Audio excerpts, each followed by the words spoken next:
Womp womp. Ba-ba-ba-ba.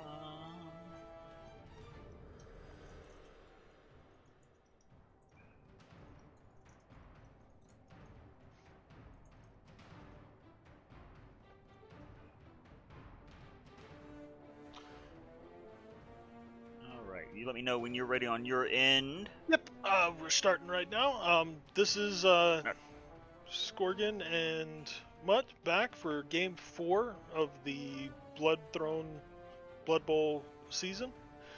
This game that we'll be loading up here will be between Thorin's Thawed. No, this is Pull that Super out. Very Good Boys I'm versus sorry. Arcane Mistake. In the Yes. Super Very Good Guys Stadium, which I believe is one of the Magic Dome stadiums. That is Off head correct. top, I see the purple bluish hue there in the background. Mm-hmm. As we come through our team presentations. And again, for those who watched the first one, it's all chaos.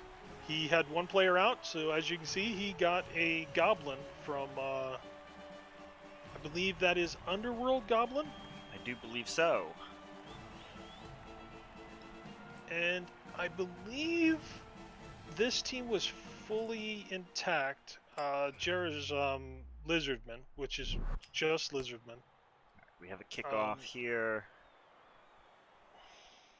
resulting in the Arcane Mistake choosing to go on the defensive, and the Arcane Mistake also winning the Fan Factor toss with a total roll of 11. Weather currently nice, as it's going to be thanks to creepy elven magic. Mm-hmm. Let's get the skills up, the invested skills up here on the screen. We do see the Loner Goblin from Underworld, which I believe is stat-wise the same as a normal Goblin. I don't recall the Underworld Goblin being different. It should be identical. I mean, especially in this game in regards, I believe they might have mutation access coming off of Underworld, but Alright, we get again, a extra reroll. not going to affect this. The extra reroll for the coach opting to build his team around a singular starting reroll is a great choice. We are watching from the perspective of Coach Don Fleurspar here. An interesting choice, as we are rapid firing, getting through the joy of replays being fairly quick. Putting his sure hands on the line. Yes. I'm surprised he put so many of his players actually on the line in defense. Because you're just letting the Lizardman just punch you. All right, and already leaps and bounds above Jerra the Mage's first skink reveal here. They actually picked the ball, Scorgan. They actually did it. The Mad Lad did it.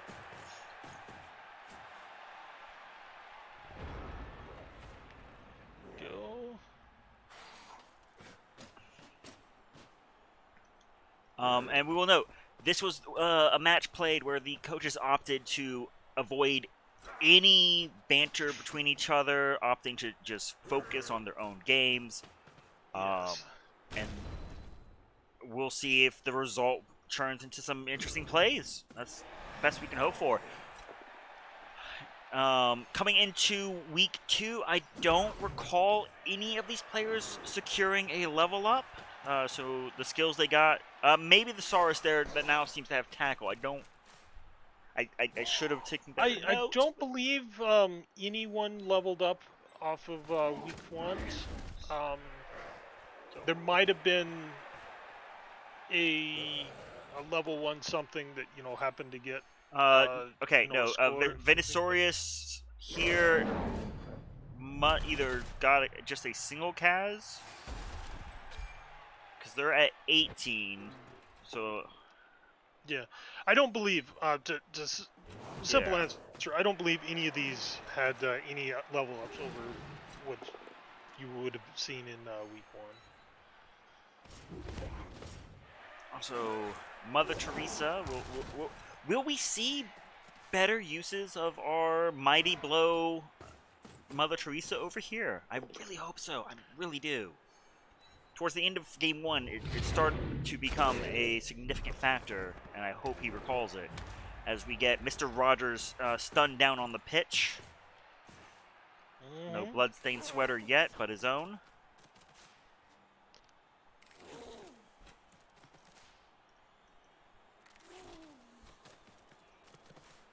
I really need to stop Looks the like camera Jerra from is snapping around. opting to really dedicate to one side of the field here. Get through settings. Which, as a Lizardman coach, this isn't such a bad bad option to actually, really go strong on one side of the field, because your team is so fast that if you can draw the slightly slower Chaos team to that side of the field, then you can kind of switch over to the other side and potentially outrun his strength 4 Chaos Warriors. They're not a lot slower, but your skinks are definitely the fastest piece on the board. I mean, the loner, yeah, that's right. They are 2 up over the loner goblin. And we are looking at 2 sources already sidelined for Coach Jerra here.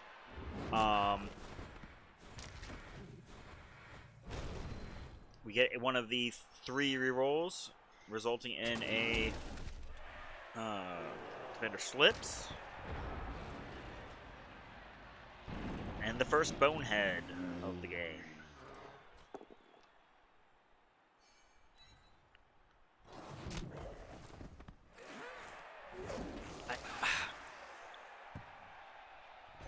Dodge out stunty fails. I still I would feel nervous with my ball securing piece being here in the scrum. I would agree. I've got this sinking feeling something is going to go wrong. That bonehead really hurts this turn. If all he was doing was just standing there. Yeah, you're not with prehensile tail. 8 squares he really covered. didn't have a good way of getting people to the ball, but that. A beautiful blitz with the Cruxigar leading to an armor break, maybe? No armor break, but the ball scattered. Early committal to the pickup. The reroll results in a successful ball in hand.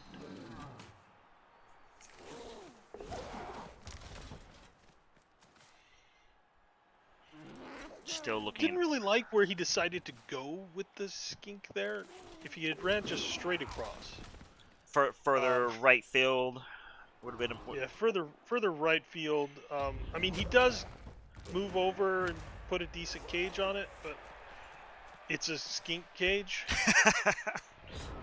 skink cage with the Saurus corner. The loner goblin moving in. As I mentioned earlier, you kind of drew the majority of his players over to the right. If he had just went hard to the left, you're probably going to outrun them down that other side. If nothing else, you will inch forward, because I think the 2 movement difference between him and the goats, but the goats are all tied up. Yes. Let me see. Now that I think about it, his entire team is move 6. Yes. Move 6, I believe. Move 5 on the Chaos Warriors. Chaos Warriors. 6. Oh, what was I clicking over here? That was. Oh, I must have been clicking Mother Teresa on accident. Possibly. A dodge out of prehensile tail, not punished.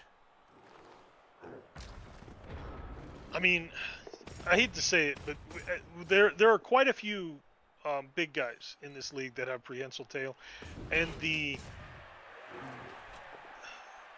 blatant disregard of the fact that they have it for some of these coaches is it gets my goat, you might say. Do you think it's just because the prehensile tail novice apparently can't get it? is just the inexperience of some coaches having not really played against the skill. You would think that, but I mean, obviously, if it triggers and you see it in a game, you should be able to say, oh, okay, he's got this thing called a prehensile tail. So if I try to dodge away from that again later in this game, it's going to be at -1. So when you see it happen like 5 or 6 more times before the end of that game, you kind of got to question. Okay, ball is getting surfed off the pitch with a KO. And again, the team's being close enough that no inducements.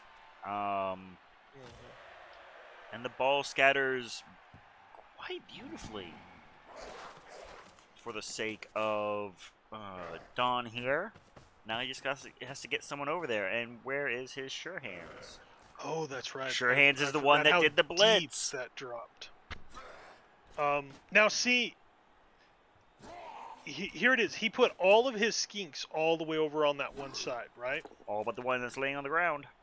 Yeah. So, but again, he really doesn't have anyone who can run down there and pick up that ball easily. It would take him, 2 turns to get a skink over there, but by then, a goat is going to have the opportunity to pick it up and score. I mean, the Crocs Blitz is a decent Band-Aid solution to that. Right. Again, with the push, puts prehensile tail on these guys. But with my rant earlier, I think you know what's about to happen. Clearly you strength up on the Crocs, getting some assists in there, and you blitz it down and then go for the ball, right? You would think. Really? I mean, most of your players are pretty tied up, and again, you got the skinks coming. Well, let's see here. You hit Bob Ross into Venusaurus Dark You can blitz with the horns 2, 3, and basically 4, have a 1-up right here. 6. I mean, a 1-die.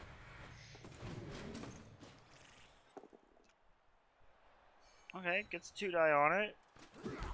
Okay, yeah, goes for the dodge. There we go. Yep. Gets the 2-die. Yeah, you had me worried there, Scorgan. Like I have faith in Don. He's quite adequate in punching things. He's definitely getting better at some of his positioning.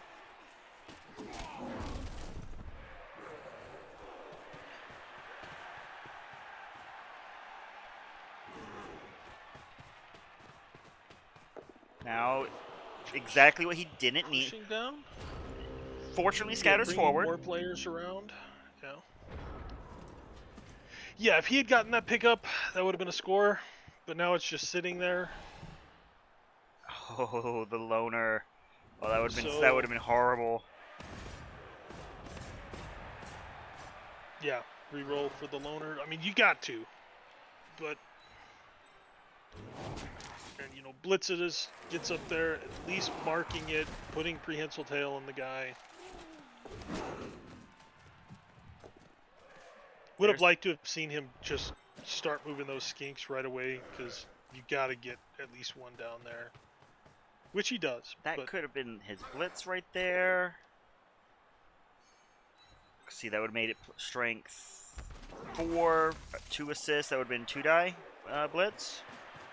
Unless I'm shit at math.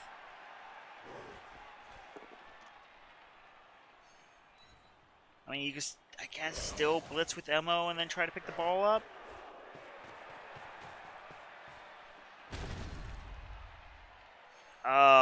This is a choice. I know what he's going for here. He's hitting it to scatter the ball over so that he, potentially doesn't have to pick up in a tackle zone. Yeah. In another tackle zone. It's not the worst selection, but again, the dodge away. Dodge away eats the reroll, which of course results in. But you do now have the Croxagore tied up pretty well because of the 1 agility. And you do have one more turn to get that ball in. Removals are helping so much right now.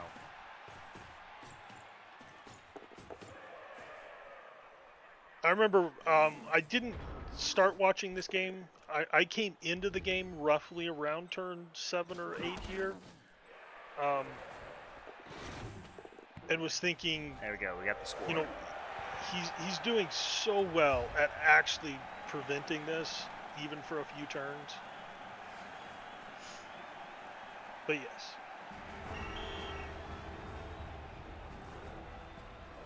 All right, score leading Scores into on the last turn halftime. of the I do which have, for unfortunately, have Don animations off. actually is kind of a bad thing because I believe he had multiple players that were KO'd. So He had just the one which came back. It is Jerra who, of the 3, only got the skink back. His 2 block Sauruses and his block tackle Saurus, most notably. One of his 2 block tackles are still off field. Yeah, that's what I was thinking. I remember I mentioned that. I was like, wow, that kind of hurt that he didn't get the double Okay, double chance at imagine having them back leading into this blitz. Skink gets get into position, possibly steal the ball. Mm-hmm. I don't know why. Which skink are you putting under? Got to put one of them under there. I didn't like how many he puts on this. Why are you not going under the Jerra? Yeah, you're basically. Jerra? I mean, okay, it scatters, but Mother Teresa's just going to eat that, right? yeah, right? He doesn't put anybody under there to try to catch it. He just puts a bunch of players near it. Which, I mean, had he near put it it? under it, could have resulted in having a sort of a pre-cage setup. Yeah, see, he could have very well put 4 players down there and putting, kind of the cross on it. And if his skink actually catches it, then, you have a decent little cage. It's not a great cage, but, I mean, it definitely forces him to do something. He does get the dodge, on the block, so it didn't turn out too bad, but the fact that he even stole this, kind of gives the Lizardmen a little bit of a hope. Yeah, I mean, you But stole it with stunty, dodgy people. Mm-hmm. Dunty. That's it. It's now Dunty for the rest of this game. They're Dunty.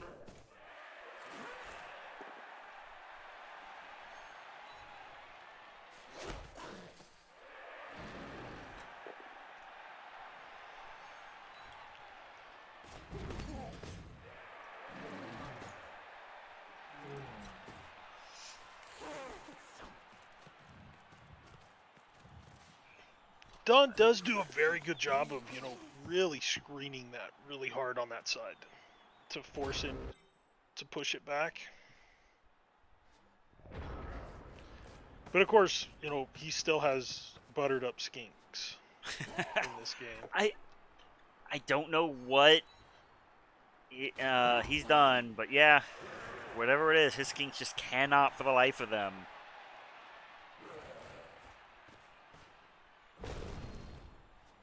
Pick up the ball, and as a result, it is loose on the ground. Fortunately, again, the sure hands goat was in the right place, but movement 8 sees that the ball scatters the hell away from it. So your sure hands character is now nowhere near being able to secure it, and we get a both down.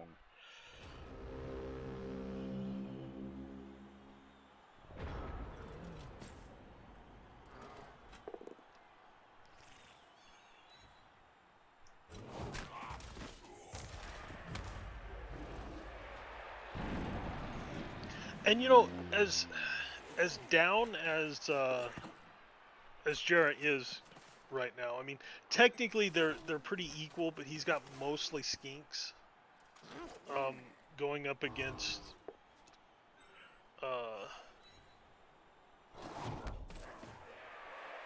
I really wanted him to just press hard and just hope for the dodges, because the one tackle piece is all the way on the other side on the feet on the ground right now. And instead, you leave it open for a 2-die block. Because I mean, it's not like you got a good cage there. I mean, it was a very bad cage. We are trading stuns, and the 3 dice aren't really leading to much. Potential surf later here on Ariana Last Shield. As Baldric goes for a nap.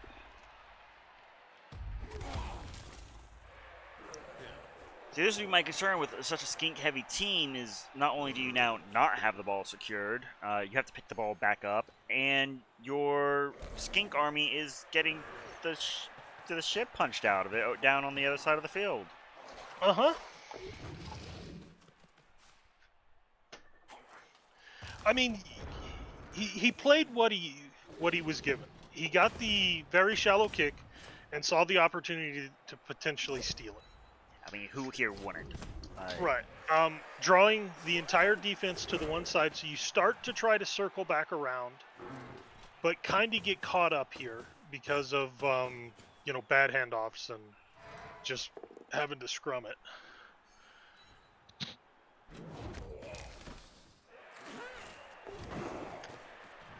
But the thing about skinks is they're stunty.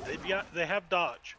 As long as you're not dodging into another tackle zone, they dodge away without the -1. So he's finally doing what I would expect most people to do with skinks is don't stand there, just dodge away rather than hitting anything with them. Be the annoyance you were born to be.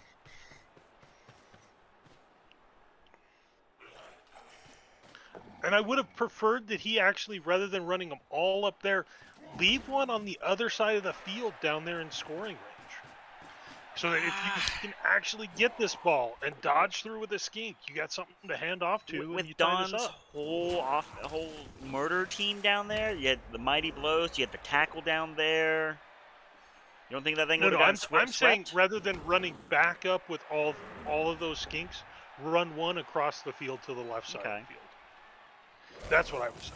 So just notice. I may have said it wrong. Elmo is sitting on a level up at come the end of this game, so good on you, Elmo. I believe he was the one that got the score of the previous half. Okay, I've got to step away here, Mutt. The gentleman I was waiting for to show up just showed. All right, I will try to be back as soon as possible. Fill the void of personality. I don't know how I'm going to do it.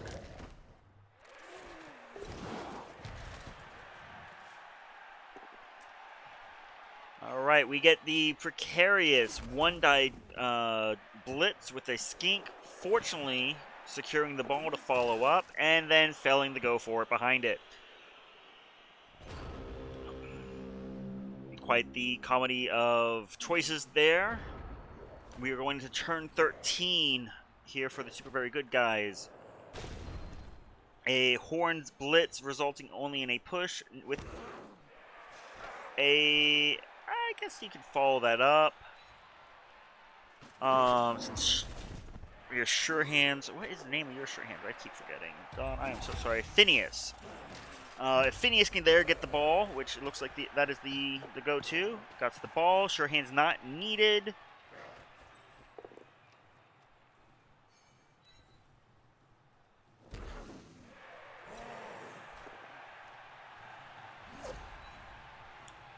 We are now attempting mainly just to keep key pieces as tied down as possible.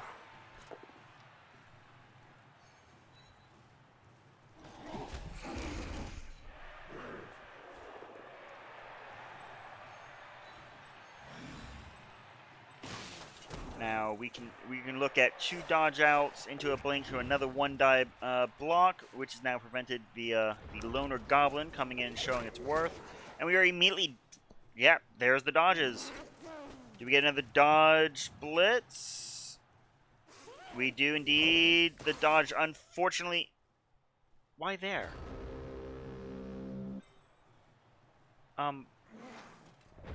Why?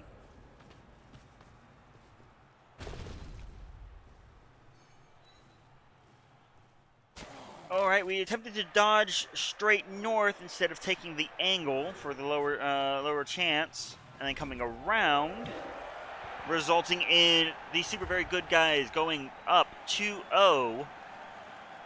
Now, with 3 turns remaining, it is within the realm of possibility for the Arcane Mistake here to come back with a 2-1, at least secure some SPP. But the game is more or less decided as we get another quick snap. Seems this week is very prevalent with them. And yet another touchback. The lack of kick being shown. And they just tap out and call it a day. So our end results are a 2-0 victory for the super very good guys, giving Coach Don, this is off head top, I believe that makes it a 1-1 record for him without cheating and looking. We will confirm the records here shortly. But with 11 armor breaks, the Skinks showing their value towards the other team. Mr. Rogers gets the MVP, being the tackle goat who could do with getting some more of that juicy experience. Zatarus Loreweaver, the MVP for the Lizardmen. We come over here to our statistics. Arcane Mistake held the ball for the majority of the time, but it did not take many turns for the super very good guys to acquire their scores. Skink showing yardage via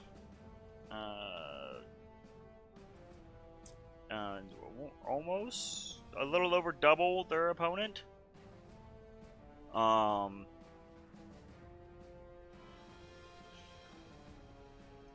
over here. SPP earned.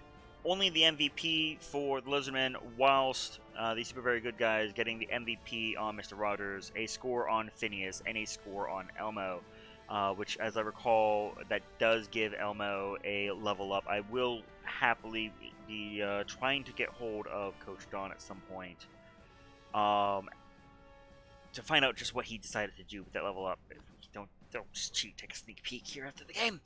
Armor dice, a 78% success here, going in versus a 50% armor 6 team.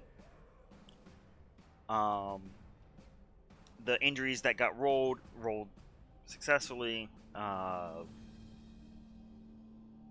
Did not attempt as many dodges. We then look over here at Arcane Mistake, who had the good fortune, if nothing else, that of the 12 boneheads, only 2 failed. They were early ones, and they were the second bonehead not nearly as punished as it could have been, being that it opened up an entire avenue of movement there in the center field. And a far better performance by the Skinks this play, with the only 1 pickup failure versus the 30 last for game 1. That wraps us up. We will take a quick peek into the league's leaderboard here. Now, it has not been updated as of right now, to my knowledge. Oh, correction. We are going to back away because that's been updated for after this week, and that's a mild spoiler, so y'all didn't see that. Anyhow, that is where we're going to wrap up this particular game. We will be back with the remaining 2 week 2 games here soon as possible. Here I go to crash Leah's phone.